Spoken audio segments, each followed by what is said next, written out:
Georges Bensoussan, bonjour. Bonjour. Et merci d'avoir accepté notre invitation cet après-midi.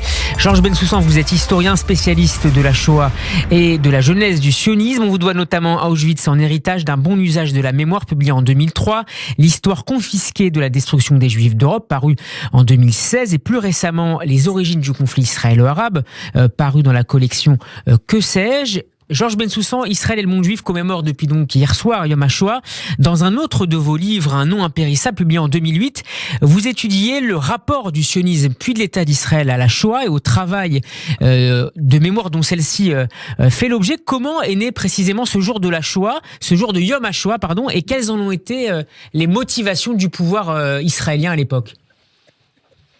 En fait, l'idée de commémorer est contemporaine de l'événement lui-même, puisque c'est en 1942 qu'est envisagé déjà le mémorial de Yad Vashem, avec ce nom d'ailleurs, Yad Vashem, à une époque où, début 42, la majorité des victimes ne sont pas encore assassinées.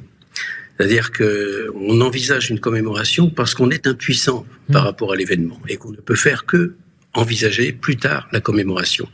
Ensuite, après la guerre, c'est très rapidement que la Knesset va voter à la fois la loi concernant Yad Vashem, l'édification du mémorial, et la journée du souvenir, c'est-à-dire la journée du Yom HaShoah, qui ne s'appelle pas d'ailleurs comme ça exactement, mais elle s'appelle la journée de la Shoah et de l'héroïsme. C'est le nom exact d'ailleurs qui apparaît dans toutes les émissions en Israël le soir du Yom HaShoah, c'est-à-dire hier soir. Et comment est choisie la date de l'événement ? La date est choisie en fonction du soulèvement du ghetto de Varsovie. Et précisément, ça coïncide pratiquement à peu près chaque année avec cette date et le calendrier chrétien occidental. C'est d'ailleurs le thème des commémorations cette année en Israël. Donc ça dit quelque chose finalement du regard public officiel israélien sur l'histoire de la Shoah ? Oui, bien sûr. Alors, dans les premières années, et c'est ce qui explique le titre de la journée, on a voulu mettre l'accent sur l'héroïsme. Tout se passe comme si, pendant plusieurs décennies, on avait de la difficulté à voir l'événement en face, comme si on reprochait presque aux victimes d'avoir été des victimes, d'une certaine façon. Donc, l'accent est mis sur la révolte, la rébellion, alors que les épisodes de révolte sont nombreux, c'est vrai, mais ça ne concerne pas la majorité des victimes, ni celle des survivants. Je rappelle qu'il y a eu 400 000 survivants de la Shoah en Israël, il en reste aujourd'hui environ 170 000.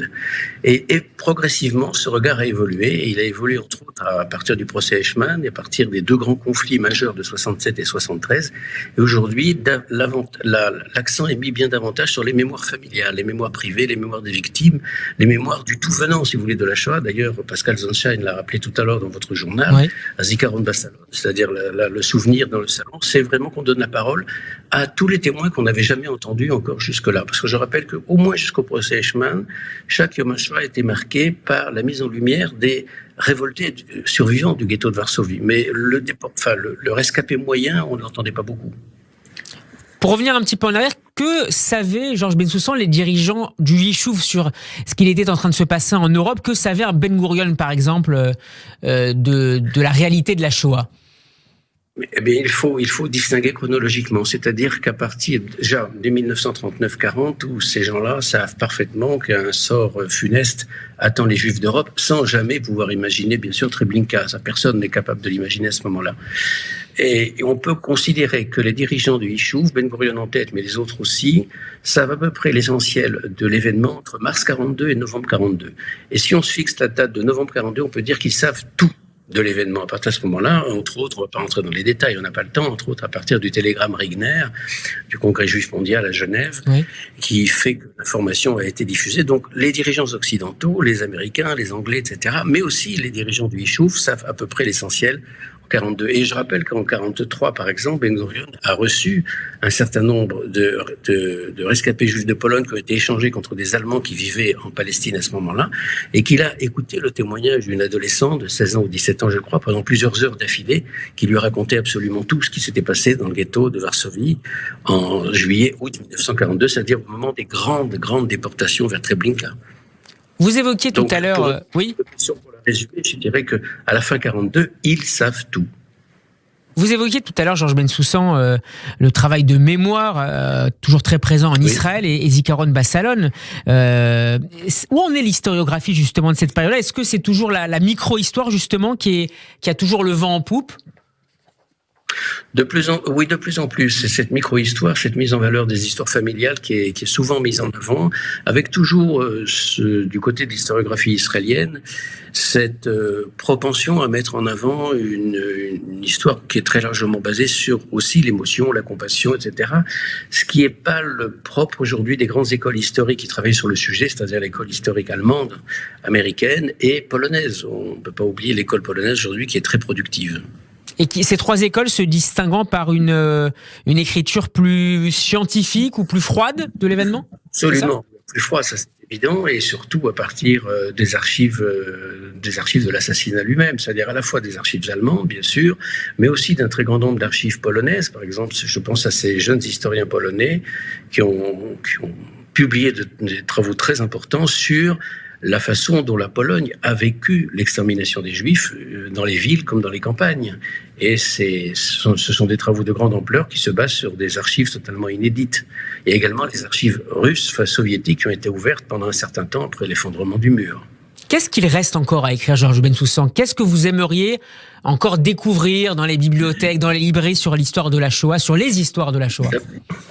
D'abord, il y a un très très grand nombre de documents, et entre autres des chroniques qui ont été écrites en yiddish, ou en hébreu, mais la plupart en yiddish plutôt, qui n'ont pas été traduites, qui n'ont pas été explorées, qui n'ont pas été étudiées. Donc il y a beaucoup de choses à faire sur ceux qui ont vécu la Shoah au jour le jour et qui ont chroniqué l'événement. Et ensuite, comme dans tout sujet d'histoire, il est possible qu'on découvre encore de nouvelles sources, bien sûr, mais au-delà de cela, même si on ne découvre pas de nouvelles sources, notre regard change avec les années, nos centres d'intérêt changent, et donc forcément, avec les décennies qui passeront, nous aurons d'autres regards sur la Shoah, et donc nous l'interrogerons d'une autre façon. Si vous voulez, on peut toujours, un peu comme Monet, qui peut toujours peindre la cathédrale de Rouen 6 fois, c'est jamais la même cathédrale.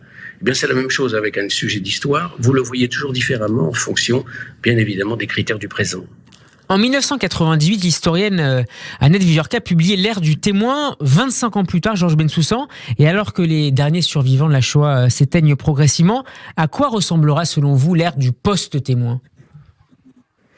Bien, contrairement à ce qu'on pense souvent, l'enseignement de l'histoire de la Shoah ne pâtira pas demain de l'absence des témoins. C'est vrai que dans 10 ans ou dans 15 ans, disons, il n'y aura plus de témoins. Et j'en prends pour exemple l'histoire de la Première Guerre mondiale. On a souvent pensé qu'avec les derniers témoins disparus, on aurait du mal à l'enseigner. Aujourd'hui, c'est exactement l'inverse qui se passe. Le dernier ancien combattant français est mort en 2011, âgé d'un peu plus de 100 ans, et on n'a jamais aussi bien enseigné l'histoire de la Première Guerre mondiale. Pourquoi ? Parce que ce qui fait l'essentiel dans l'enseignement de l'histoire, c'est pas forcément le témoignage. Je rappelle que le témoignage, par définition, c'est une lapalissade, c'est ce qui est écrit, c'est ce qui est pensé, c'est ce qui est rédigé après l'événement. Et après l'événement, vous avez tout le travail de mémoire qui retravaille le récit et qui vous donne pas la réalité telle qu'elle a été vécue au jour le jour. C'est pour ça qu'il faut d'ailleurs préférer les chroniques aux témoignages. Et donc, avec la Première Guerre mondiale, comme avec la Shoah, on va constater exactement la même chose, à savoir que c'est le travail des historiens qui fait la différence. Si les historiens font vraiment leur travail, on continuera très bien et encore mieux à enseigner la Shoah. Et d'ailleurs, c'est ce qui se passe aujourd'hui. On l'enseigne infiniment mieux qu'il y a 40 ans. Et je pense que dans 10, 20 ans, etc., cette tendance va se confirmer. Merci beaucoup, Georges Bensoussan, d'avoir été avec nous dans le Grand Journal sur Radio J. J'invite nos auditeurs à vous lire encore et encore, notamment lire votre dernier livre paru dans la collection Que sais-je, les origines du conflit israélo-arabe. À très bientôt. Bon après-midi à vous. Bientôt.